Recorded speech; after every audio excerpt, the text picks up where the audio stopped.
Hello, everyone, and welcome back to Khan Global Studies YouTube channel for bank exam. This is Eco English Show. I welcome you all once again, and I'm your English mentor Vishal Vas, and I hope you all are doing great.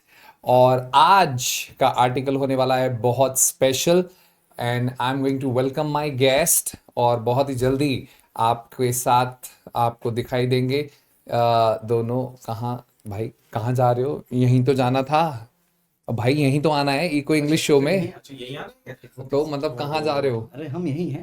नहीं मतलब क्या जादुई शक्तियां ले ली हैं कि दीवार पार करके जा रहे थे नहीं, रास्ता भटक गए थे लेकिन अब हम रास्ते पर आ गए हैं शाल सर क्योंकि अब हमारी इकोनॉमी को भी रास्ते पर लाने की कोशिश की जा रही है। अब ये कोशिश कौन कर रहा है और कौन है जिसने हमारी इकोनॉमी को नुकसान पहुंचाने की कोशिश की है, किसने ये साजिश की है, आज ये डिकोड करेंगे ये। क्योंकि आज का ये जो आर्टिकल बिल्कुल है वो कहीं ना कहीं Mostly- इनकी फील्ड वाला है ना। अब यार डिसाइड कर लो इसलिए पहले मैं किसको बच के बोलना है निकल रहा था। मैं इसलिए बच के निकल रहा था। अब ये क्यों बच के निकल रहे हैं इनसे पूछो आप। हाँ भाई आप क्यों बच के निकल रहे थे आज का आर्टिकल जब आपके ऊपर मैं सर बच नहीं रहा था, मैं बस इधर से आ रहा था। आज लेकिन मिलके इसे करना है हमको और यादवन सर को और साथ में आपको, बिकॉज सर अंग्रेजी के ऐसे ऐसे शब्द हैं आज सच बताऊं तो मुझे बिल्कुल बहुत मजा समझ आने में वाला नहीं है आ बच्चों। रहा मतलब है ये कि कहना अगर क्या चाह रहे हैं। आप बैंकर बनना चाह रहे हो और बड़े एग्जाम को टारगेट कर रहे हो ना, अगर आप जैसे पीओ के एग्जाम को टारगेट कर रहे हो अगर, तो फिर आज की जो टर्मिनोलॉजी है, स्पेशली जो बैंकिंग और फाइनेंस की टर्मिनोलॉजी है, यहाँ पर इस आर्टिकल में दी हुई है और वो आपको पढ़ने में, उसके कॉन्सेप्ट समझने में, सुकेश सर से समझने में बड़ा मजा आएगा आपको। तो चलिए शुरुआत करते हैं सर ना। लेट्स स्टार्ट यस तो ये है सर फर्स्ट स्लाइड और मैं आप लोगों के लिए इसको थोड़ा रीड कर देता हूं ताकि आप लोग इसको अच्छे से एक्सप्लेन कर सकें, बेटर टेक्निकल पॉइंट इसमें से आप निकाल सकें। तो कह रहा है the reserve bank of India's monetary policy committee's unanimous decision to cut the repo rate by 25 basis point to 6% is a timely reprieve for India's business community. तो सर ये कह रहा है रिजर्व बैंक ऑफ इंडिया की monetary policy committee ने जो मिलकर decision लिया है, यूनानिमस मतलब मिलकर डिसीजन ले रहे हैं और रेपो रेट को 25 बेसिस पॉइंट से 6% पे कर दिया। ये बेसिस पॉइंट आप मुझे तो समझा ही देना क्या होता है, ये बहुत आता है, मैं बच्चों को एक्सप्लेन नहीं कर पाता हूँ और ये तो मैं बस उन्हें यही कहता हूँ कि कुछ परसेंटेज होती होगी इनकी ये टाइमली रिप्रीव है यानी कि थोड़ा रिलैक्स है, थोड़ा सा हमें बोलते हैं ना साई ऑफ रिलीफ, चैन की सांस थोड़ी मिल रही है इंडिया के बिजनेस कम्युनिटी के लिए। सर इसका जो बेसिकली बेसिक्स है वो तो सर आपको समझाएंगे। हाँ। करंट अफेयर वाला एस्पेक्ट मैं आपको समझा देता हूँ। Sir, sir mike I think हम लोगों को चेंज हाँ बिल्कुल। बेसिकली सर पिछले अभी जैसे मैं ये तो अभी 2 महीने हुए हैं। अगर हम फैब में मान लीजिए आज खड़े हैं तो अभी 20 महीने हो चुके हैं आज अप्रैल में। जी तो फैब के टाइम पर 18 महीनों से लगातार मतलब 9 जो है मॉनेटरी पॉलिसी ऐसी हुई थी, सर मुझे करेक्ट करिएगा अगर मैं कहीं गलत होऊंगा तो 9 मॉनेटरी पॉलिसी ऐसी थी जहां पर कभी रेपो रेट में चेंज किया ही नहीं गया बिल्कुल, है ना। unchanged रहा। हाँ, और रेपो रेट जो है सर बिल्कुल इस बात को क्लियर करेंगे और करेक्ट भी करेंगे। सर रेपो रेट एक इंटरेस्ट रेट होता है ना। अच्छा, रेपो रेट पे कौन करता है? बैंक पे करते हैं कि आरबीआई पे करता है? सर बैंक बैंक पे करते हैं। मतलब ये कि रेपो रेट जो है वो इंटरेस्ट रेट है जो बैंक पे करते हैं आरबीआई को 3 महीने तक का लोन लेने के लिए। हाँ ओके अगर बैंकों को 3 महीने तक का लोन लेना होता है तो वो रेपो रेट इंटरेस्ट पे करके आरबीआई से लोन ले सकते हैं।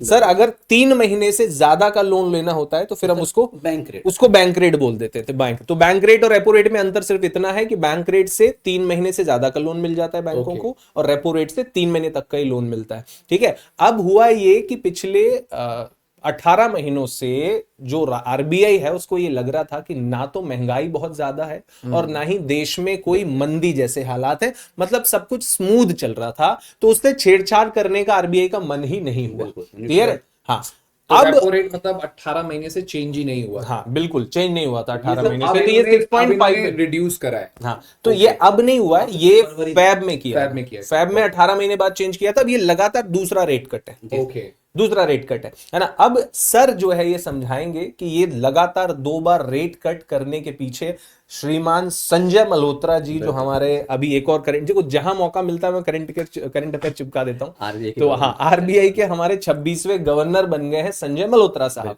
है ना। तो ये मल्होत्रा साहब ने, हाँ, तो ये मल्होत्रा साहब ने ऐसा, इनको क्या इनके मन में समाई कि इन्होंने इसको जो है सर जैसे कि अभी आपने इस आर्टिकल में भी देखा कि थोड़ा सा अभी यहाँ पे आरबीआई और हमारा जो डोनाल्ड ट्रम्प वगैरह का वो सारे, अभी हम आगे पढ़ेंगे तो उसमें काफ़ी चीज़ें देखने को मिलेंगी, तो वो थोड़ा सा ईजी लग रहा है, मतलब सही लग रहा है, तो उसी को ध्यान में रखते हुए आरबीआई ने थोड़ा सा ईज कर दिया नॉर्म्स को, मतलब कि लोगों को सहायता देने के, जिससे कि हमारे जो लोन्स वगैरह हैं वो ईजी हो जाएं, सस्ते हो जाएं, और इकोनॉमी में थोड़ा पैसा बढ़ जाए, है ना, जिससे कि लोग अपने अपने बेसिक नीड्स पूरी कर सकें, अपने सपने पूरा कर सकें, तो उसको ये हमारा बेनिफिट मिलेगा। जैसे कि हम देखते हैं। अच्छा, ये सर बात कहाँ तक ठीक है कि डोनाल्ड ट्रंप साहब ने न्यू ईयर में जो है, मेरे हिसाब से 20 जनवरी को शपथ ली थी उन्होंने, मुझे 20 जनवरी के तो आसपास, मेरे को भी याद नहीं है। 20 जनवरी के आसपास जो है डोनाल्ड ट्रंप साहब ने शपथ ली थी, और उन्होंने आते से ही धमकियां देना शुरू कर दी थी कि भाई हम रेसिप्रोकल टैक्स जो है वो रखेंगे।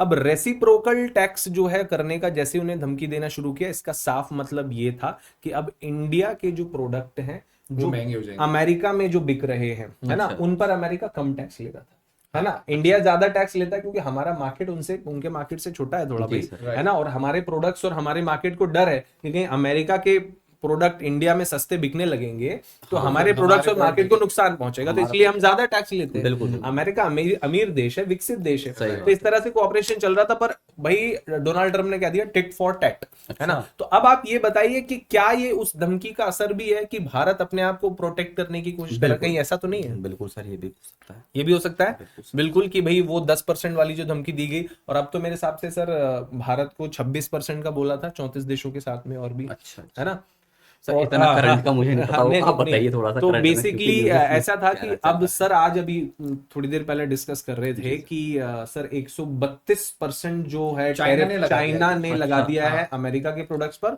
और अमेरिका ने 125% टैरिफ जो है वो लगा दिया है चाइना के प्रोडक्ट्स पर। तो उनका तो वॉर चल रहा है, मतलब एक तरीके से ये ट्रेड वॉर ही कह सकते हैं इसे। ये टैरिफ वॉर, वो दोनों तो कर सकते हैं क्योंकि दोनों ही अच्छे खासे डेवलप्ड हैं, बट इंडिया के साथ तो मुझे नहीं लगता कि अमेरिका को ऐसा रुख रखना चाहिए कि हमारे ऊपर वो टैरिफ लगाए, क्योंकि जैसा कि आपने अभी सर बेसिकली क्या होता है, ये जो मीडिया है ना, मीडिया जब डिस्कशन करती है तो वो इंडिया के कंटेक्स्ट में करती है, लेकिन ये करीब 100 देशों पर जो है ये फैसला अमेरिका ने लिया है। भाई सिंपल बात है, हम इंडिया और इंडिया के रिलेशंस की बात करें, अमेरिका के रिलेशंस तो पूरी दुनिया से अलग अलग है ना, वो 100 देशों के साथ ये डिसीजन लिया है। लेकिन हाँ, अच्छी बात ये भी है, कल ही की खबर है कि भाई फिलहाल जो है ये जो टैरिफ वाली बात थी जो 2 अप्रैल से इंप्लीमेंट होना था, इस पर 90 दिन का होल्ड जो है वो लगा दिया गया है। इंडिया समेत सारे देश जो है 90 दिन के लिए अभी थोड़ा राहत रहेगी कि वही वो टैरिफ जो है वो अभी तो इंप्लीमेंट नहीं करेंगे, लेकिन चाइना पर ये टैरिफ आज ही से लागू हो गया, अब से लागू हो गया, मतलब है ना। तो चाइना के साथ आर पार के मूड में है अमेरिका, सीधी बात ये। और चाइना ने भी ये कह दिया कि हम भी लंबी लड़ाई के लिए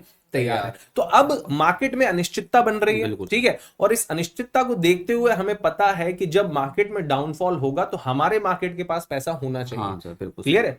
और हमारे मार्केट में आपके पास पैसा कैसे होगा, उनको सस्ता लोन मिले, इजीली मिले। और सस्ता लोन कैसे मिलेगा, जब उनके बैंकों को सस्ता लोन मिलेगा, और बैंक को सस्ता लोन कैसे मिलेगा, आरबीआई ने कर दिया। बिल्कुल। तो लगातार ये 2 मॉनेटरी पॉलिसी ऐसी हैं जिनमें बहुत गहरा आपने मुझे लगता है कनेक्शन बता दिया है, क्योंकि मेरे दिमाग में भी यही चल रहा था जब आप बोल रहे थे कि डोनाल्ड ट्रंप का जो डिसीजन है उसकी वजह से भी आरबीआई ने ऐसा कहा, तो मैं सोच रहा था कि क्यों किया होगा।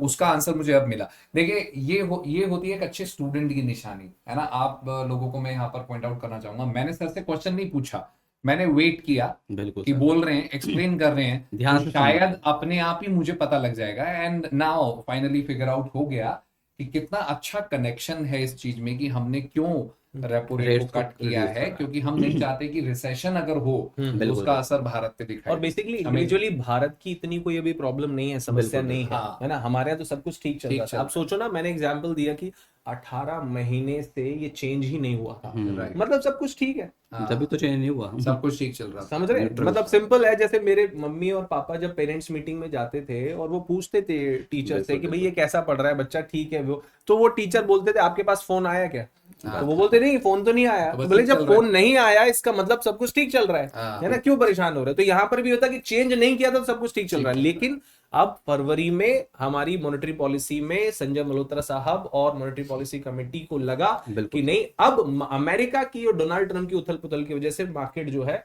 वो अनस्टेबल हो सकता है ना। और दूसरी बात ये कि दूसरे जो ऐसे अब यहाँ पर कहीं हमें देखने को मिलेगा अभी, है ना, आगे शायद मेरे हिसाब से डिस्कशन होगा, जितनी भी एजेंसीज हैं सर, जैसे कि फॉर एग्जांपल हो गया वर्ल्ड बैंक हो गया, आईएमएफ हो गया, आरबीआई है, मूडीज है, फिच है, स्टैंडर्ड एंड पुअर्स हैं, ये सब रेटिंग एजेंसीज हैं, बड़ी बड़ी संस्थाएं हैं। ये सब हाँ भारत का जीडीपी प्रोजेक्शन जो है ना कम करके जहां पहले ये जो है वो ये है, इसमें दिखाता हूँ मैं आपको, ये इधर ये लिखा हुआ है, ये हाँ पहले जो प्रोजेक्शन था वो प्रोजेक्शन आरबीआई ने प्रोजेक्शन 6.7 दे के रखा था, लेकिन अब उसको 6.5 कर दिया।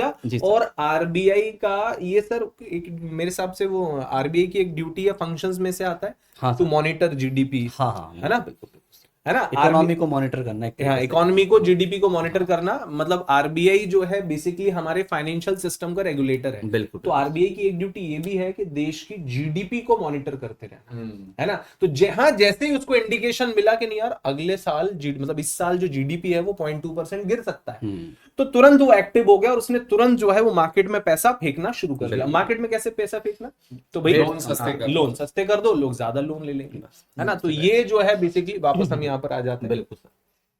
चलिए अब आगे बढ़ते हैं। मैं ये पॉइंट सिस्टम समझना चाह रहा था सर, ये 25 बेसिस पॉइंट हाँ जी को सर। कैसे समझते हैं? सर मतलब एक्चुअली परसेंटेज तो समझ में आती है। अगर यहाँ पे देखा जाए तो इससे पहले सबसे पहले एक बहुत प्यारा सा वर्ड है, वो भी मैं एक्सप्लेन करूंगा क्योंकि यहाँ से क्वेश्चन बनता है, मॉनेटरी पॉलिसी कमेटी।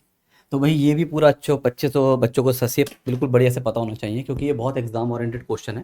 भाई मॉनेटरी पॉलिसी कमेटी जैसे कि नाम से पता चल ही रहा है कि ये एक ऐसी पॉलिसी है जो हमारी मॉनेटरी रेट्स को डिसाइड करने के लिए बनाई गई है। तो सबसे पहला क्वेश्चन तो ये कब बनाई गई, तो एक सिंपल वे में डायरेक्ट आपको याद होना चाहिए 2016 में इसे बनाया गया और इसमें टोटल 6 मेंबर्स होते हैं और इसका जो हेड होता है जिसे चेयरमैन बोलते हैं वो हमारे आरबीआई के गवर्नर बाबूजी हो गए, यानी कि प्रेजेंट में मिस्टर संजय मल्होत्रा जी हैं। अब याद रखना बेटा यहाँ पे 3 member reserve bank of India के आएंगे और 3 मेंबर हमारी गवर्नमेंट ऑफ इंडिया चुनती है फॉर 4 ईयर्स। कितने सालों के लिए? 4 सालों के लिए। और अगर आप ध्यान देंगे अभी अक्टूबर 2024 की तो बात है, जो 3 नए मेंबर हमारी गवर्नमेंट ऑफ इंडिया ने यहाँ पे चुने हैं। पहले अशीमा गोयल वगैरह थे, अब उनकी जगह 3 मेंबर्स आ गए। उनके नाम भी याद रखने हैं आपको, एक है रमेश सिंह जी, एक है सौगात भट्टाचार्य जी और एक है नागेश कुमार। ये तीनों आपको याद रखने हैं और ये 4 सालों के लिए चुने गए हैं। मतलब गवर्नमेंट का मैक्सिमम टाइम है कि 4 सालों को रखा गया है।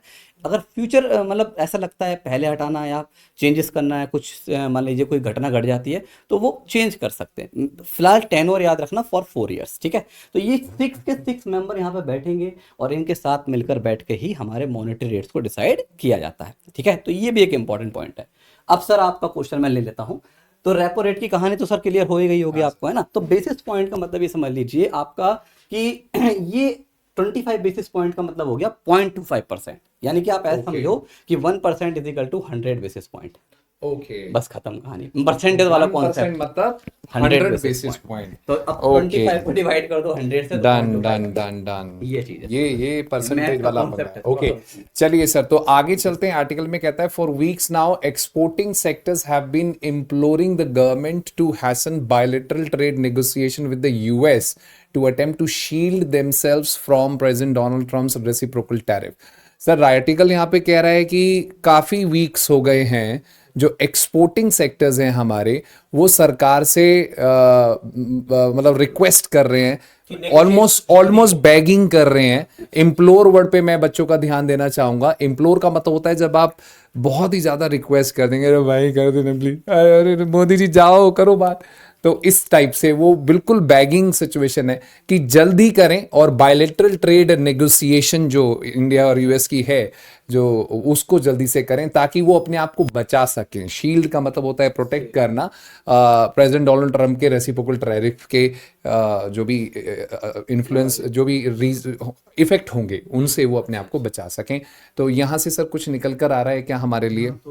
यहाँ पर सर ये निकल के आ रहा है कि बेसिकली जो इनका स्टांस है किसका, डोनाल्ड ट्रम्प साहब का, कि जो वो बढ़ाना चाहते हैं टैरिफ, उसकी वजह से भारत ही नहीं दुनिया भर के जो ट्रेडर्स हैं वो थोड़ा सा वो डरे हुए हैं, सहमे हुए हैं, क्योंकि मंदी आने में, रिसेशन आने में देर नहीं लगती है ना।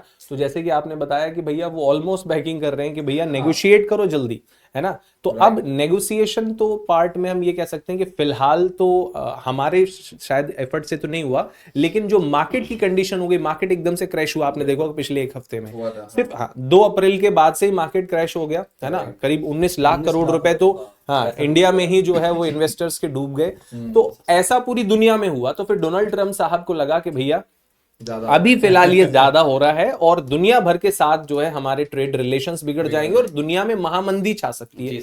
तो फिर ये रिजल्ट ये निकल के आ रहा है, the tariff have been paused for 90 days, 90 दिन के लिए उन्होंने पॉज कर दिया है, एक्सेप्ट फॉर 10% यूनिवर्सल वो तो लगा दिया है वो लगता ही है, चाहे कोई भी देश हो, अगर वो वर्ल्ड ट्रेड ऑर्गेनाइजेशन के मेंबर है ना, WTO के अगर मेंबर है, तो आपस में एक दूसरे से वो 10% तो वो टैक्स लेते हैं। लेकिन यहाँ पे चाइना के अगेंस्ट सर 125 लगा दिया, जैसे कि हम बात कर रहे थे, ये स्टैंड ऑफ चल रहा है इन दोनों के बीच में, है ना, दोनों अड़े हुए हैं। स्टैंड ऑफ का मतलब ही होता है कि कोई भी हटने को तैयार नहीं है ना, दोनों एक सिचुएशन पे अड़े हुए हैं। और suggest a strategy pivot to stem the massive sell off of US Treasury bonds in the gutting of trillions of dollars in American stock valuation।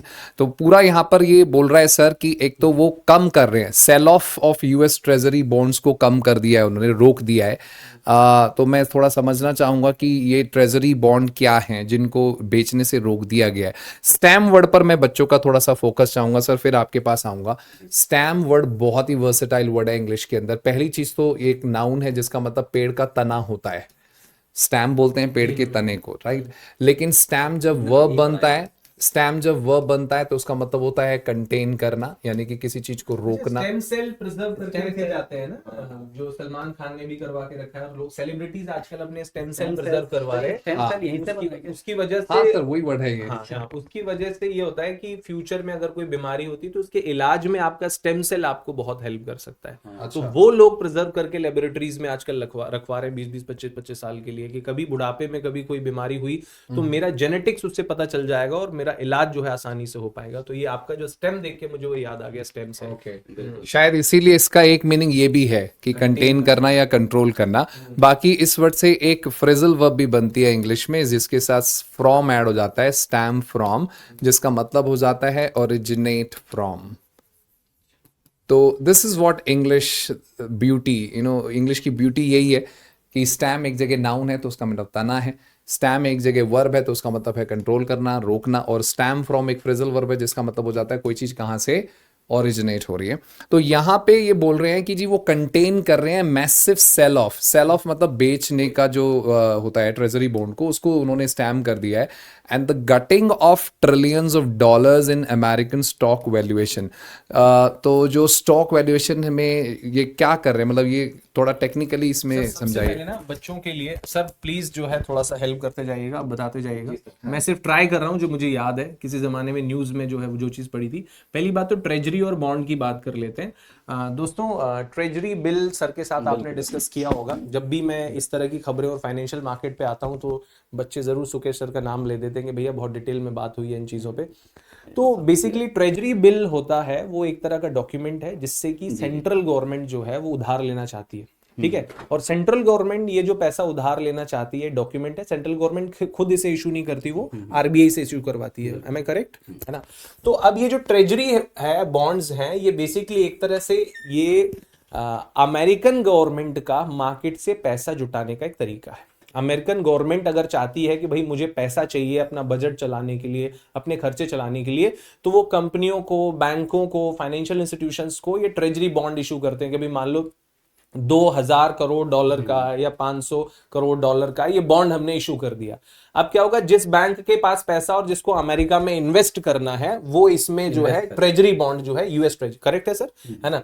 तो यूएस ट्रेजरी बॉन्ड जो है वो खरीद लेगा। अब जैसे ये यूएस ट्रेजरी बॉन्ड जो है वो बैंक खरीद लेता है, ठीक है, तो अब क्या होगा, इस पर उसे इंटरेस्ट मिलता है। क्या मिलता है? अगर बॉन्ड है तो उस पर इंटरेस्ट मिलता है। अच्छा, इंटरेस्ट, ये भरोसे वाली बात क्यों है? क्योंकि ये यूएस गवर्नमेंट का बॉन्ड है, इसमें उसने इन्वेस्ट कर दिया बैंक ने, तो उसको जो है वो क्या मिल रहा है? पैसा मिल रहा है। लेकिन अब जो है ये जो कंडीशंस आई टैरिफ वाली, तो अब जितने भी बैंक और फाइनेंशियल इंस्टीट्यूशंस हैं जो कि यूएस ट्रेजरी बॉन्ड में जिन्होंने इन्वेस्ट करके रखे, जैसे आप शेयर्स खरीदते हो, क्लियर है, और मार्केट गिरता हुआ दिखता है तो आप क्या करते हो, शेयर्स बेच देते हो। तो ऐसे ही फाइनेंशियल इंस्टीट्यूशंस और बैंक्स जो अमेरिका के हैं जिन्होंने यूएस गवर्नमेंट के ट्रेजरी बॉन्ड्स खरीद के रखे हैं, इस कंडीशंस की वजह से उन्होंने उसको सेल ऑफ करना शुरू कर दिया कि भैया पैसा निकालो और इसे बेचो वापस, क्योंकि उन्हें लग रहा है कि कहीं क्लियर है। तो इस सेल ऑफ को, मैसिव सेल ऑफ को रोकने के लिए जो है ये 90 डेज वाला कदम जो है वो उठाया गया है कि इससे तो पूरा भारत जो अमेरिकन गवर्नमेंट का जो पैसा है वो कहीं ना कहीं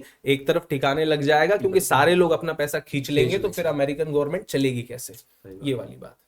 आई थिंक आगे लिखा भी है इसमें सर क्लियर कि worried about an economic slowdown and investor sentiment turns negative, the RBI has changed its stance from neutral to accommodative. तो ये उदारता होता है सर, इसका मतलब accommodative हाँ मतलब accommodate करना start कर दिया है। तो बेसिकली जो इंटरेस्ट रेट है वो अब जो सस्ता कर दिया है, मतलब ये कि 6.5 से घटा के पहले 6.25 किया, फिर उसके बाद अब 6 कर दिया। इसका मतलब ये कि आरबीआई जो है वो उदारता दिखा रही है, मतलब पहले वो न्यूट्रल थी, क्यों? क्योंकि पिछले 18 मंथ से उसने कुछ किया ही नहीं था, ना तो उसे बढ़ाया था ना उसे घटाया था। तो पहले उसका स्टांस जो था वो क्या था, न्यूट्रल था। अब उसका अकोमोडेटिव हो गया, मतलब उदार हो गया, और ये इस बात को रिफ्लेक्ट कर रहा है ना, रिफ्लेक्ट कर रहा है कि आने वाले समय में और रेट कट्स हो सकते हैं, और रेट कट्स जो है इस तरह से वो कर सकते हैं, मतलब तो लोन सस्ते हो जाएंगे और आगे जाके, है ना। वही सब बातें आगे चलिए हाँ, आगे यही लिखा हुआ है I think pass on the rate cuts to the customer, customer को मिल जाएगा, और this began happening hours after the rate cut announcement, और रेट कट के कुछ घंटों बाद ऐसा होना शुरू भी हो गया।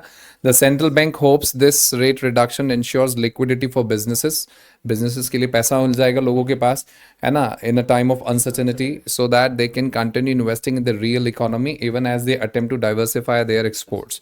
तो एक्सपोर्ट्स को डाइवर्सिफाई भी कर रहे हैं। लास्ट आर्टिकल में भी हमने पढ़ा था कि अब हमें अमेरिका के अलावा दूसरे देशों पर ध्यान देना होगा जहां हम अपने सामान को बेच सकते हैं। आई थिंक इसी बीच अभी यूके से कुछ ट्रीटी भी हुआ है, और बेसिकली एक स्कीम भी अभी लेके आए हैं, और वो स्कीम जो लेके आए हैं वो लेके आए नेशनल क्रिटिकल मिनरल मिशन, है ना, भारत सरकार लेके आई, अभी कल परसों लॉन्च हुआ और बजट में जो है इसको अनाउंस भी किया था। बेसिकली वो सारे मिनरल्स जो कि बैटरी में काम आते हैं, फोटोवोल्टिक सेल्स में काम आते हैं, अब इन मिनरल्स के लिए हमें विदेशों पर डिपेंडेंट रहना पड़ता है। तो अब गवर्नमेंट क्या चाह रही है भैया, आत्मनिर्भर भारत, है ना। तो अब क्या होगा, ये नेशनल क्रिटिकल मिनरल मिशन के तहत हजारों करोड़ रुपए सिर्फ इस बात पे सर्च करने के लिए लगाए जाएंगे कि भारत में किस इलाके में कौन सा मिनरल है, जमीन में कहाँ क्या मिल रहा है। इस वजह से ये नेशनल क्रिटिकल मिनरल मिशन जो है वो भारत सरकार ने भी लॉन्च किया। मतलब कुल मिला के हम डिपेंडेंसी जो है वो खत्म करना चाहते हैं, कम करना चाहते हैं। आप रिसर्च पे तो बहुत जरूरत है। झारखंड में तो सर कुछ नहीं तो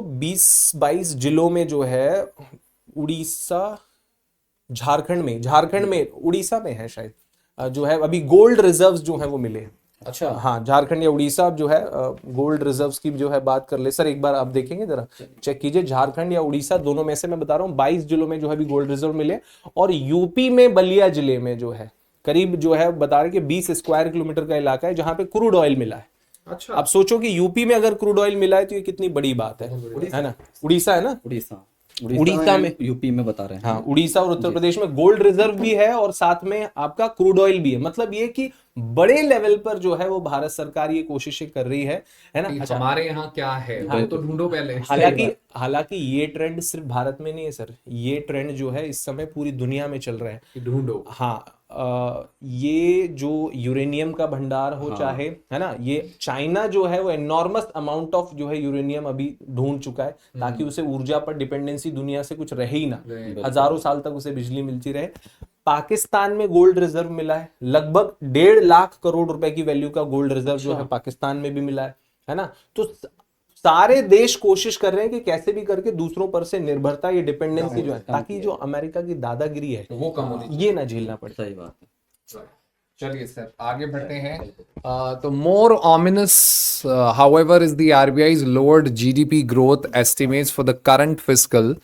तो और भी मतलब ये ओमिनस बोल रहा है सर इसको, मतलब तो ये तो अच्छा साइन नहीं है, ऐसा कह रहा है कि ये अच्छा साइन नहीं है, क्योंकि ओमिनस वर्ड का मतलब ये होता है अशुभ है ये हमारे लिए, कि हम इतना कम कर रहे हैं इसको, है ना। इसका उल्टा ऑस्पिशियस होता है, जो अक्सर हम फेस्टिवल में यूज करते हैं वर्ड, है ना, कि भाई auspicious, Diwali is an auspicious festival. So this indicates that despite the RBI's growth stimulus, steadily declining retail inflation down to 3.61% in February and steep falls in food staple prices, the central bank expects a growth contraction due to the uncertain economic climate. तो कुछ चीजें हुई हैं, RBI ने काफी stimulus किया है, यानी कि कुछ ऐसी चीजें आरबीआई कर रहा है जिससे RBI कि जैसे एनकरेज कर रहा है बेसिकली. आरबीआई ने क्या किया है कि आरबीआई ने जो अभी रेट कट्स किए हैं, है ना, ग्रोथ वगैरह सब उसने बताई, लेकिन वो बता रहा है कि डिस्पाइट ऑफ 3.61% इन्फ्लेशन, मतलब ये जो इन्फ्लेशन है ये कम है, कम हुआ है, बहुत ज्यादा तो नहीं है पर कम है. कम है. अच्छा, जो फूड prices में भी है वो भी कम आई कम है. है. तो ये ग्रोथ बढ़नी चाहिए थी, जबकि क्योंकि लोग बोलते हैं ना कि भाई सस्ता करो, महंगा बहुत ज्यादा हो रहा है, बहुत ज्यादा हो रहा है, परेशानी हो रही है. तो अभी महंगाई भी मॉडरेट है ना, फूड प्राइसेस भी कम है, तो ग्रोथ बढ़ा हुआ होना चाहिए था, पर नहीं हो रहा है. कंट्रैक्शन हो रहा है. हाँ, ग्रोथ कंट्रैक्शन हो रहा तो है. ये ड्यू टू इकोनॉमिक क्लाइमेट, ये जो डोनाल्ड ट्रंप ने पूरा सिस्टम बिल्कुल बिल्कुल. तो इस वजह से जो है ये वर्ड यहाँ पर बेसिकली उन्होंने यूज किया है कि भैया ये थोड़ा सा दुख की बात है कि हमारा जो ग्रोथ है वो कम हो रहा है, बावजूद इसके कि महंगाई भी कंट्रोल में है ना, और खाने के दाम, सब्जियों के दाम ये सब भी गिर रहे हैं, उसके बावजूद भी हालात जो है वो हमें देख रहा, टमाटर 20-25 रुपए किलो मिल रहा है, 100 रुपए पहुंच गया था. So it is universally accepted economic principle that stable governance along with a predictable policy framework is a necessary condition to foster growth. तो ये तो यूनिवर्सली एक्सेप्टेबल बात है कि आपके इकोनॉमिक सिद्धांत जो हैं वो स्टेबल गवर्नेंस आपका होना चाहिए और पॉलिसी फ्रेमवर्क आपका प्रिडिक्टेबल होना चाहिए. तो आई थिंक ये प्रिडिक्टेबल है. नहीं, उनका ये कहना है यहाँ पर कि कुछ भी जो है बेसिकली प्रिंसिपल यूनिवर्सल जो है वो ये है कि पॉलिसी फ्रेमवर्क अगर प्रिडिक्टेबल है, मतलब ये कि आज हम जो है जो भी कोशिशें कर रहे हैं उसका परिणाम आगे जाने ये निकलने वाला है, प्रिडिक्ट होगा. तो ये ग्रोथ के लिए बहुत जरूरी है. ये ग्रोथ के लिए बहुत जरूरी है. स्टेबल गवर्नेंस जो है बहुत जरूरी है. अब यहाँ पर इट विल बी नो, आगे बढ़िए जरा, एक और चीज मुझे लगता है, It would be no exaggeration to say that this principle has been turned on its head since Mr. Trump returned as president, है ना. तो ये कोई हम बढ़ा चढ़ाकर नहीं बोल रहे हैं बात को, लेकिन जब से ट्रम्प वापस आए हैं तब से जो है उल्टा पड़ गया है. मतलब ये कि एक तो ये स्टेबल गवर्नमेंट जो है नहीं दे पा रहे हैं इस तरह से, क्योंकि गवर्नमेंट में भी उथल पुथल मची है. पता चलता है कि किसी दिन एलन मस्क साहब ने रिजाइन कर दिया है ना. हाँ, एलन मस्क जो है वो अब उनसे जो है कॉन्ट्रडिक्शन जो है हो रहा है, और बहुत सारी नए पॉलिसी जो, अच्छा यहाँ पर अनप्रिडिक्टेबल हो गई है पॉलिसीज कि भाई डोनाल्ड ट्रम्प कब क्या फैसला ले लेंगे, कब क्या कर लेंगे, कुछ पता ही नहीं है ना. तो यहाँ पर ये सारे जो सिद्धांत है जो अभी हम एक स्टैंडर्ड इकोनॉमी के लिए, ग्रोइंग इकोनॉमी के लिए मानते थे, वो सब इनके राष्ट्रपति बनते ही सब उल्टा पड़ गया. अच्छा, चाइना का मूव जो है वो यहाँ पर 84% दिखा रहा है सर. सॉरी, मैं शायद 132% मैंने कहीं पढ़ लिया. 132 बोल रहे हैं. ये जो आर्टिकल मेरे हिसाब से कब का होगा, ये 3 दिन हो गए होंगे इसको, परसों का आर्टिकल है शायद. हाँ, तो अभी 2 दिन में 2 बार बढ़ा हुआ है. अच्छा, बढ़ाया हुआ है उन्होंने. ओके. पहले तो सबसे पहले तो 34% लगाया था चाइना पे टैरिफ, तो अब इन्होंने बढ़ा फिर उसको बढ़ाया गया. नहीं, ये चाइना ने करा है sir. China's move to impose retaliatory. हाँ, तो चाइना जो है अमेरिका को जवाब दे रहा है. सबसे पहले चाइना, हाँ, सबसे पहले चाइना पे 34 लगाया गया, उसके बाद फिर अमेरिका ने उसे शुरू हो चुका है. बिल्कुल बिल्कुल बिल्कुल. ट्रेड वॉर, चलिए, टेरिफ वॉर जो है एक तरह से. यहाँ पे ये स्मूथ हॉले एक्ट ऑफ 1930 कुछ दिया है सर, तो मैं चाहूंगा कि इसको थोड़ा टेक्निकली आप बताएं क्या है ये. तो ये जो बेसिकली अभी सर जो है से बात हो रही थी मुझे, है ना, और सर ने जो है ये चीज बहुत अच्छे से बताई कि बेसिकली ये जो स्मूथ हॉले एक्ट जो है 1930 का है. सर ये एक राष्ट्रपति का नाम आप बता रहे थे मुझे, हूवर करके था. अच्छा, हार्वर्ड हूवर. हाँ, हार्वर्ड हूवर जो है प्रेसिडेंट सर बता रहे थे मुझे, यूएस के जो. हाँ. तो वो राष्ट्रपति साहब है, उन्होंने भी सर टैरिफ ही लगाया. हाँ, उन्होंने भी बिल्कुल जैसे ट्रम्प लगा रहे हैं इस समय टैरिफ, उसी की तरह इसी नीति को अपनाया था. अच्छा, तो एक तरीके से ऐसे कह सकते हैं ट्रम्प जो अपना रहे हैं वो इनकी तरह ही नीति अपना रहे हैं. ओके, ये 1930 में मतलब पहले भी हो चुका है. समय भी हो चुका है. ओके. अच्छा सर, एक और ये है कि ये 1930 का मैंने सुना हुआ है कि उस समय जो है महामंदी आई थी. हाँ, 1929 है ना. तो महामंदी या ग्रेट डिप्रेशन उसको बोलते हैं, है ना. तो एक तो कारण जैसे अपने यहाँ पर बात होगी, दूसरा भी कारण. हाँ सर, उस समय एक्चुअली क्या हुआ था कि जो हमारा न्यूयॉर्क स्टॉक एक्सचेंज था वो क्रैश हो गया था, बिकॉज जो हमारे लोगों ने क्या करा था, पहले तो इन्वेस्ट ज़्यादा कर दिया, लेकिन जब उन्हें लगने लगा कि मार्केट डाउन आ रहा है तो सारा पैसा निकालना शुरू कर दिया, एकदम से ट्रेडिंग होने लगा, मतलब सब लोगों ने नेगेटिव हाँ सेंटिमेंट आ गया नेगेटिव मार्केट। नेगेटिव हो गया, नेगेटिविटी काफ़ी ज़्यादा हो गई, जिसके कारण अचानक से मार्केट पूरा क्रैश हुआ, और जिसको इकोनॉमी वहाँ के स्टेबल नहीं कर पाई, और वो अच्छा, हमारा एक उसको बचाने के लिए फिर बिल्कुल हमारे जो हार्वर्ड हूवर हाँ जी साहब हाँ हैं जी उन्होंने टैरिफ लगा दिया, बिल्कुल टैरिफ और लगा टैरिफ दिए। लगा दिया तो उसका मेरे हिसाब से कनेक्शन जो है फिर दूसरे देशों पर उसका असर हुआ, हाँ जी सर, है ना, और फिर वो ग्रेट डिप्रेशन यहाँ से बिल्कुल बिल्कुल। और इसके बाद भी आप अगर देखेंगे तो हमारे अमेरिका के राष्ट्रपति रूजवेल्ट जी का नाम सुना ही होगा आपने, फ्रैंकलिन हाँ रूजवेल्ट। फ्रैंकलिन रूजवेल्ट जी ने आके बाद में जो है एक न्यू डील पॉलिसी लॉन्च करी थी, जिससे कि हमारे जो ग्रेट डिप्रेशन का इम्पैक्ट है उसे कम किया जा सके, लेकिन वो भी इतनी सक्सेस नहीं हो पाई, और लगभग 10 साल लगे उस संकट से निपटने के लिए। अच्छा, एक ग्रेट डिप्रेशन मैंने सुना 2007-8 में भी एक बार हुआ था, उसका क्या कारण था सर? सर एक्चुअली 2008 में वो भी अमेरिका से ही कनेक्टेड है। हाँ तो अमेरिका का एक बहुत बड़ा बैंक था उस समय, जिसे लेमन्स ब्रदर के नाम से जानते हैं। तो लेमन्स ब्रदर क्या हुआ था, वो कोलैप्स हो गया था, और उसके बैंक collapse हाँ हो गया। पूरा बैंक की, जैसे हमारे आप ऐसा समझिए, एक इमेजिन करो जैसे अपना एसबीआई है, वो कोलैप्स हो जाए। अगर वो कोलैप्स हो जाए तो क्या होगा। तो ऑब्वियस है, अगर एसबीआई बैंक कोलैप्स हो गया, इंसॉल्वेंट हो गया, तो हम और आप सब लोग जितने भी अदर बैंकों में पैसा लग रहे हैं सब निकालना शुरू कर देंगे, राइट। क्योंकि इतना बड़ा बैंक जब डूब गया तो लोगों का बैंक से ही विश्वास उठ जाएगा। तो वही कंडीशन वहां पे हुई कि इतना बड़ा बैंक जो वहां का लेमन्स ब्रदर था वो डूबा, तो लोगों ने पूरा का पूरा बैंकिंग सिस्टम से पैसा निकालना शुरू कर दिया, और पूरा का पूरा इकोनॉमी बैठ अच्छा गई। सर, ऐसे डिस्कशन में कई बार न्यूज में भी पढ़ता हूँ, बच्चों को पढ़ाता हूँ, तो मेरे दिमाग में भी एक क्वेश्चन आता है कि ये हर बार जैसे अमेरिका है ये कैसे कनेक्टेड होता है, हर बार जो है वो कहीं ना कहीं की मंदी जो है अमेरिका से शुरू हुई और दूसरे, तो मतलब ये कि अमेरिका में मंदी आ रही है, इसका प्रभाव दूसरे देशों पे क्यों हाँ पड़ता सर है? बिल्कुल बिल्कुल, बहुत अच्छे क्वेश्चन भी है, और बच्चों को बताना भी जरूरी है। एक्चुअली भाई देखा जाए तो हम ट्रेड करते हैं अलग अलग देशों में, अगर हम जैसे 2008 वाली बात बोलें तो उस समय आपने देखा होगा सर, ये आईटी सेक्टर्स काफ़ी ग्रो था, है ना। आपने देखा भी होगा मोस्टली स्टूडेंट्स उस समय बीटेक वगैरह करते थे, तो बीटेक करते करते उन्हें प्लेसमेंट हो गया, जॉब लग जाती थी। लेकिन फिर बाद में हमने देखा कि भाई बीटेक कर रहे हैं लेकिन जॉब नहीं लग रही है, बेरोजगार हैं। क्यों? क्योंकि उस समय आईटी कंपनीज काफ़ी बूम पे थी, और हम जो सर्विस बनाते थे, सॉफ्टवेयर बनाते थे, कहाँ बनाते हैं, इन्हीं के लिए तो बनाते थे, अमेरिका के लिए, जो वहाँ पे बैंक्स काम कर रहे हैं, ये सब काम कर रहे हाँ, हैं। ऐसा कहा जाता है हाँ कि बिल्कुल सर, टीसीएस, इन्फोसिस और विप्रो, बिल्कुल मतलब इनको 60% ज्यादातर काम बिल्कुल अमेरिका देता है। बिल्कुल बिल्कुल। तो मतलब सर्विस सेक्टर में हम आगे हैं, हम ऐसे कहें तो इंडिया सर्विस सेक्टर में आ गए हैं, और हम अपना सर्विस सेक्टर का एक्सपोर्ट करते हैं। अब आप सोचिए, हम सॉफ्टवेयर बना रहे हैं, इंजीनियर्स आ रहे हैं, भर्तियां हो रही हैं, सब कुछ बड़े चल रहा था, अचानक से यूएस ही कोलैप्स हो गया, इकोनॉमी डाउन हो गई, तो फिर इंडिया पे भी उसी असर हाँ पड़ेगा तो ना। उसका इम्पैक्ट डायरेक्ट इंडिया की इकोनॉमी पड़ा, और इंडिया की कंपनियों ने, इन्फोसिस, विप्रो ने, सबने लोगों ने निकालना शुरू कर दिया, और Employees। उसी का आउटपुट है अभी तक ये पूरा नहीं हो पा रहा। वो इतनी बेरोजगारी का नतीजा हम देख रहे हैं, वो एक निगेटिविटी इतनी हो गई है, वही इम्पैक्ट तो लॉन्ग लॉन्ग टर्म तक ही रहता है ना, वही सब चीजें। अच्छा, एक और चीज, उस टाइम मुझे याद आती है, उन दिनों हम कॉलेज में हुआ करते हाँ थे सर बिल्कुल सही कह रहे हैं। और कॉलेज में जिनके भी प्लेसमेंट्स हुए थे उनको जो है वो निकाल दिया, तो मतलब 2-2 महीने के लिए अपॉइंट कर गया। सेंटेल करके मुझे याद है, सॉफ्टवेयर कंपनी है, जिसने सैकड़ों लोगों को कॉलेज से जो है भर्ती किया, और उसके थोड़े दिनों बाद जो है सब उन्हें बाहर कर सबको दिया। जो है वेटिंग पे बिठा दिया, और उसके बाद फिर कभी कॉल आया ही नहीं, है ना। तो बेसिकली कहीं ना कहीं सर ने जो आईटी कंपनीज का रिकॉल जो मुझे कराया, तो मैंने उससे कनेक्ट बिल्कुल किया कि बिल्कुल डेफिनेटली ये फर्क सर, यहाँ से एक क्वेश्चन भी बनता है, बहुत प्यारा था, एज ए एस्पिरेंट आप ध्यान रखिएगा।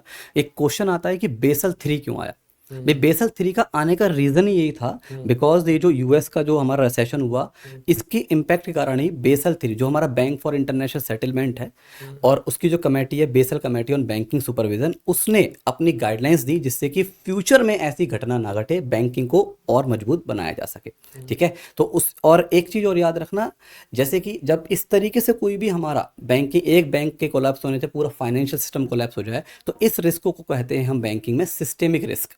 तो एक क्वेश्चन ये भी बहुत शानदार बनता है कि वो कौन सा रिस्क है जिसके कारण हमारा बेसल 3 नॉर्म्स आए, तो ये है सिस्टेमिक रिस्क के कारण। हाँ, तो इसी ने ही हमारे बेसल 3 तो गाइडलाइंस बेसल को ये एक इंटरनेशनल बॉडी है सर? सर एक्चुअली बेसल एक जगह का नाम है, अच्छा। It is a place in Switzerland, Okay. Simple, जैसे हमारे यहाँ दिल्ली, मुंबई, चेन्नई, तो कलकत्ता। मतलब लेकिन वो फिर सब देशों ने मिलकर डिसाइड किया होगा हाँ कि हम ऐसा एक एक्चुअली बॉडी क्या बनाएंगे। है, यहाँ पे एक, जैसे हमारे यहाँ पे आरबीआई है वो कहाँ है, मुंबई में। तो मुंबई को हम जनरली फाइनेंशियल कैपिटल कहते हैं, बिकॉज यहाँ पे सारे फाइनेंशियल इंस्टीट्यूशंस के हेड ऑफिस है।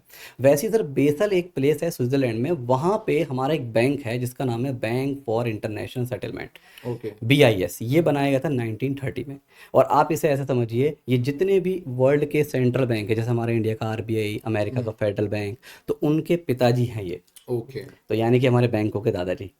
तो आप ऐसे समझ सकते हैं आसानी भाषा में। तो यही हमारे इंटरनेशनली बैंकिंग को मजबूती प्रदान करने के लिए इंटरनेशनल लेवल पर समय समय पर इनकी कमेटी है, basal committee on banking supervision, वो गाइडलाइंस देती है। तो उस कमेटी में जो मेंबर्स हैं वो कंट्रीज के सारे मेंबर, हाँ जैसे सर। आरबीआई उसका मेंबर हो गया। हाँ एक्चुअली जब ये अच्छा, बनाया गया फिर था, जो बच्चे जो है कभी कभी जैसे वो जी सर। क्वेश्चंस करते हैं, वो बेसिल 1, बेसिल 2, हाँ। बेसिल 3, इन्हीं का है ये? यस यस यस सर, ये बेसल 1 आया था हमारा जब इसकी पहली बार गाइडलाइंस आई थी 1988 में, अच्छा। तो उसे बेसल 1 कहा। ओके। फिर 1999 में दोबारा से गाइडलाइंस आई तो उसे बेसल 2 कहा। और और ये अभी तीसरी जो है हाँ, ये इसके मतलब ये जो इसी के कारण आई 2010 में। 2010 में। 10 में बेसल की गाइडलाइंस आई, जिसे बेसल 3 के नाम से जाना ओके। जाता है। एक जनरल सा क्वेश्चन है सर, मुझे नहीं लगता एग्जाम के लिए वो इतना इंपॉर्टेंट हो गया या नहीं। मैंने सुना है स्विस बैंक में लोग अपना काला धन रखते हैं, बिल्कुल। तो ये क्या है, मतलब स्विस बैंक में ही क्यों रखते हैं? वैसे तो देखा जाए तो सर स्विस बैंक में नहीं, ऐसे तो हमारे वर्ल्ड में और भी बैंक है, टोटल मिला के 3 बैंक्स हैं ऐसे। ओके। लेकिन जनरली सबसे ज़्यादा पॉपुलर है स्विस स्विस बैंक। बैंक। ऐसा ये है क्योंकि ये स्विस बैंक जो है हमारा एक बैंकिंग होती है, इसे बोलते हैं offshore banking. Okay. Offshore banking का मतलब होता है कि जब कोई बैंक अपने कंट्री के तो एक्सेप्ट कर रहा है पैसे, ओवरऑल वर्ल्ड वाइड के पैसे भी जमा करता है, उसे बोलते हैं ऑफशोर बैंक। और ऐसी बैंकिंग ऑफशोर बैंकिंग कहलाती है। तो एक्चुअली क्या है, ये हमारे अदर कंट्रीज के लोगों को टैक्स बेनिफिट्स देता है ना। अच्छा। हाँ जी। अब जैसे इंडिया में रखेंगे हमारे, आपने देखा होगा आए दिन न्यूज़ पे पढ़ते रहते हैं कि इतना काला धन वहाँ पाया गया, ब्लैक मनी वहाँ पाया गया। तो ये तो 15 लाख रुपए वहां से आने वाले हैं से सुना होगा आपने। बिल्कुल सर, ये भी सुना है 15 लाख रुपए। अभी तक तो नहीं आए हैं। आएंगे तो जरूर बताऊंगा मैं काला आपको। धन का आना था यार, मुझे काफी खुश था उस न्यूज से। अच्छा, तो वही सब चीज़ें हैं। तो ये जो हमारे ऐसा होता है जिनका सोर्स ऑफ इनकम इलीगल है या गलत तरीके से पैसा कमाया है, तो ये अपने को, और जो ऐसे लोग हैं जो टैक्स सेव करना चाहते हैं, तो ये स्विस बैंक में अपने पैसे को रखते हैं। अच्छा, तो फिर जैसे वो जो टैक्स हेवन कंट्रीज बोलते हैं, हाँ हाँ बिल्कुल इसीलिए उनको बोलते बिल्कुल हैं। बिल्कुल बिल्कुल। अच्छा, उनको टैक्स हेवन टैक्स हेवन नहीं, मेरा क्वेश्चन ये था कि स्विस बैंक में आपने पैसा रख लिया, जी सर। तो मुझे जो इन्फॉर्मेशन थी वो ये थी कि स्विस बैंक की पॉलिसीज कुछ ऐसी हैं कि आपकी गवर्नमेंट भी वो इन्फॉर्मेशन नहीं निकाल सकती वहां से, इसीलिए आप काला धन वहां रख सकते हो, क्योंकि आपको शेयर तो करते हैं, पर इस शर्त पे कि जो इन्फॉर्मेशन हम आपको दे रहे हैं उसे डिस्क्लोज नहीं करोगे। अगर करोगे तो फ्यूचर में आपके साथ कोई भी रिलेशन है। तो मतलब एनीवेज आप किसी का काला धन पकड़ नहीं सकते, गवर्नमेंट को पता है किस किस का पैसा है वहां, लेकिन डिस्क्लोज नहीं कर सकते। गवर्नमेंट के पास सैकड़ों लोगों की लिस्ट आई है, बट न्यूज़ में भी आता है ना। हाँ बिल्कुल, न्यूज में आता है, लेकिन वो जो बहुत साफ सुथरे से नाम है जिन्होंने कुछ किया नहीं है। अब जैसे सिंपल है कि भाई जो मुकेश अंबानी है ना, मुकेश अंबानी को कुछ काला करने की जरूरत ही नहीं है ना, मालिक की दुआ से इतना सब बड़ा लेवल पर काम चल रहा है। तो अब उनका पैसा वहां पर रखा है और वो न्यूज़पेपर में छाप भी देते तो क्या दिक्कत है, उनका पैसा तो दुनिया भर में है, उनकी प्रॉपर्टी से दुनिया भर, तो ऐसे नाम तो आ जाते हैं सामने, लेकिन वो नाम जो आने चाहिए वो नहीं आ सकते। हाँ, वो नहीं आ तो सकते हैं, लेकिन वही बात है कि थोड़ा सा स्विट्जरलैंड के साथ, स्विस गवर्नमेंट के साथ ये ट्रीटी और स्विस बैंक के साथ, उनका कहना है कि आज अगर हम अपने कस्टमर्स की इंफॉर्मेशन ऐसे ही बाहर अगर देने लगे सबको, तो कल को हमारे कोई पैसे ही जमा नहीं करेगा। नहीं, लेकिन आपको नहीं लगता कि स्विस के साथ इंडिया को डिप्लोमेटिक तरीके से ये बात करनी चाहिए कि भाई ये काला धन है, ये गलत तरीके से कमाया हुआ पैसा है और हम इस पर्सन को पकड़ना चाहते हैं? गलत तरीके से तो सर नहीं कह सकते कि कमाया गया, ये कह सकते हैं कि टैक्स चुराया गया। मतलब ये एक बहुत बड़ा मिसकंसेप्शन मेरे माइंड में भी था, है ना। और कई बार जो है वो ज्ञानियों के आसपास जब बैठते हैं ना, ये बैंकिंग वाले भाई साहब के पास, तो ये चीजें जो है चीजें समझ में आती है। हम लोग जब बजट एक बार पढ़ रहे थे तो उस टाइम पे ये डिस्कशन हुआ कि टैक्स मतलब बेसिकली कोई बोलता है ना कि भाई आपने जो है ये काला धन कमाया, तो काला धन गलत तरीके से कमाया, ऐसा कुछ नहीं है। मैं आज पढ़ा रहा हूँ, मैं तो ईमानदारी से पढ़ा रहा हूँ, है ना, मैं तो कोई काला कारनामा नहीं कर रहा हूँ, है ना, सबके सामने पढ़ा हूँ। लेकिन अगर मैंने अपनी इनकम पर टैक्स नहीं दिया तो मेरा पैसा भी वो काला धन है। तो मतलब ईमानदारी से कमाया गया पैसा भी काला धन है अगर आपने गवर्नमेंट को टैक्स नहीं दिया। तो स्विट्जरलैंड की गवर्नमेंट को उससे कोई फर्क नहीं पड़ता। क्यों? क्योंकि ये पैसा वहां पर तो जाकर कहीं ना कहीं फॉरेन एक्सचेंज, फॉरेन रिजर्व उनका बढ़ा रहा है, उनकी करेंसी की जो वैल्यू है उसको स्ट्रॉन्ग करके रख रहा है ना, सर थोड़ा सा उनका तो काम ही यही चलता है मेरे ख्याल से, स्विट्जरलैंड में जब वो सर काम ही आसपास रहते हैं तो थोड़े से डाउट्स और जनरेट होते हैं सर। ऐसा भी कुछ होता है कि कोई अकाउंट्स वगैरह इंडियन गवर्नमेंट खुलवाती है ताकि विदेशों के पैसे जो है या विदेशियों के पैसे जो है वो हमारे पास, जो ऐसा कुछ है होता है नोस्त्रो वोस्त्रो का बता रहे हैं क्या कुछ आप ऐसा? हाँ, नोस्त्रो नोस्त्रो वोस्त्रो अकाउंट है ऐसे, जो वहां के नागरिक जैसे एनआरआईज वगैरह है। FCNR अकाउंट्स वगैरह, हाँ NRI बिल्कुल अकाउंट, बिल्कुल, हाँ एनआरआई समझ जो गया। अकाउंट होते हैं वो तो हाँ, तो वो बेसिकली हमारी गवर्नमेंट शायद ऐसा कुछ करती है कि हमारे बैंक जो ये करते हैं कि यहाँ पर इंडिया में अकाउंट खुलवाते हैं शायद, बिल्कुल, है ना, और विदेशी लोग जो एनआरआई हैं वो अगर इंडिया में पैसा जमा करेंगे तो उनसे टैक्स ना के बराबर लेते हैं, बिल्कुल। उनको इंटरेस्ट बहुत सारा देते हैं और कोई टर्म्स एंड कंडीशन नहीं रहती कि तुम्हें 6 साल या 2 साल के लिए जमा करना है, जब लेना है तब ले जाओ वापस, बस पैसे हमारे यहाँ जमा कर दो। बिल्कुल तो बहुत सारे एनआरआई करते ये हैं कि कमाते वहां है पर पैसा इंडिया में जमा करते हैं क्योंकि इंटरेस्ट अच्छा मिलता है, टैक्स ना के बराबर लगता है, और भारत सरकार को उससे क्या फायदा होता है कि करना कुछ नहीं है, वो बेचारे वहां मेहनत कर रहे हैं, वहां के संसाधनों का यूज कर रहे हैं और पैसा कमा के यहाँ भेज रहे हैं। बिल्कुल। तो ये जो है सर इसको फॉरेन रेमिटेंस बोल सकते हैं, हाँ फॉरेन रेमिटेंस कह सकते हैं। यही फॉरेन रेमिटेंस कहलाता है, और इसी फॉरेन रेमिटेंस की वजह से मतलब हम आज इस मामले में, फॉरेन रेमिटेंस के मामले में हम दुनिया में नंबर नंबर 1। वन। हाँ मतलब ये कि दुनिया में सबसे ज्यादा अगर किसी देश के लोग पैसा भेज रहे हैं अपने देश में तो वो इंडिया के लोग भेज रहे हैं। तो इससे हमारी रुपी की वैल्यू क्यों नहीं स्ट्रांग हो रही सर? रुपी की वैल्यू स्ट्रांग जो है बेसिकली सर उसके लिए जरूरत है कि हमारे यहाँ सोने की खाने निकल आए, क्रूड ऑयल जो है वो निकल आए, मतलब कुल मिला के हमारा एक्सपोर्ट इतना बढ़ जाए, एक्सपोर्ट हमारा इतना बढ़ जाए कि हमने जो विदेशों से परचेस करना पड़ रहा है, ये हम क्रूड ऑयल खरीद रहे हैं, हम दवाइयां खरीद रहे हैं, हम इलेक्ट्रॉनिक गैजेट्स खरीद रहे हैं, हम हथियार खरीद रहे हैं, तो हमारा ये जो परचेज है विदेशों से, है ना, या तो ये हो कि ऐसा कुछ हो जाए कि हमें ये परचेज ना करना पड़े, या फिर कुछ ऐसा हो जाए कि हमारे रातों रात तेल के कुएं निकल आए, या जो है सोने की खान हो जाए तो हम विदेशों को एक्सपोर्ट इतना करें कि हमारे ये खर्च ना हो, कुल मिला के हम सरप्लस में आ जाए। यही रीजन है सर आजकल आप देखो इलेक्ट्रिक व्हीकल की तरफ ज्यादा बढ़ रहे हैं, राइट। बिकॉज इलेक्ट्रिक व्हीकल एक बहुत अच्छा सब्स्टिट्यूशन है अगर ये सही से सक्सेस हो जाता है तो इलेक्ट्रिसिटी पे वो ये इंडिया में बन सकता है। ऑब्वियस, बस तभी इलेक्ट्रिसिटी का ही तो तो हमारी गवर्नमेंट इतना सब कुछ बनाने का प्लान जो कर रही है ना कि भाई हमें जो है वो ऑटोमोबाइल इंडस्ट्री पे भी ध्यान देना, सेमीकंडक्टर, टाटा ने जो है गुजरात में सेमीकंडक्टर प्लांट लगाने की बात की है, तो सेमीकंडक्टर हम ताइवान से खरीदते हैं और लगभग 60-70-80% का जो है पूरा सप्लाई वहीं से होता है। अब लेकिन जब लॉकडाउन आया था तो उस समय ऑटोमोबाइल इंडस्ट्री डाउनफॉल पे चली गई थी क्योंकि सेमीकंडक्टर चिप मिल ही नहीं पा रही थी, है ना, क्योंकि भाई लॉकडाउन की वजह से सामान आ जा नहीं पा रहा था और हमारे पूरे ऑटोमोबाइल इंडस्ट्री जो है धराशायी हो गई थी। वो तो दिवाली आ गई मानो बस, हाँ दिवाली की वजह से ऑटोमोबाइल इंडस्ट्री, क्योंकि हमारे यहाँ तो मानना है कि गाड़ी उठेगी तो धनतेरस, है ना, दिवाली पे उठेगी, तो उस वजह से जो है ऑटोमोबाइल इंडस्ट्री रिवाइव कर गई।